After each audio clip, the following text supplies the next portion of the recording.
हुए और मैं 9th क्लास की स्टूडेंट सुना ये डियर टीचर्स, आपने हमारे लिए जितने भी करते हो ना, हम कभी भूल नहीं पाएंगे।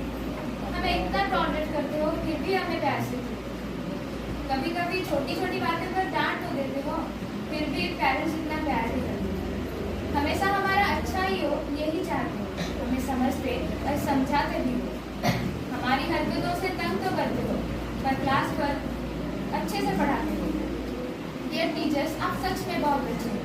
आपके वजह से हम हर दिन नए ख्वाबों को देखने सीखते। आपके वजह से हम हर दिन नए ज्ञान से पहचानते हैं। आपकी बातें उस वक्त तो चुपती है पर बाद में हमें बहुत याद आती है। और लास्ट में मैं एक शायरी गाऊंगी कि जिंदगी गिरवी रख कर भी ना दे पाएंगे हम उनका कर्जा। ये जिंदगी गिरवी रख कर भी ना दे पाएंगे हम उनका कर्जा। माँ ही नहीं सिर्फ भगवान की बराबर, माँ ही नहीं सिर्फ भगवान की बराबर, गुरु का भी है उतना ही महान दर्जा, गुरु का भी है उतना ही महान दर्जा। कि भगवान को भी भगवान बनने के लिए गुरु का ही ज्ञान काम आया था। कि भगवान को भी भगवान बनने के लिए गुरु का ही ज्ञान काम आया था।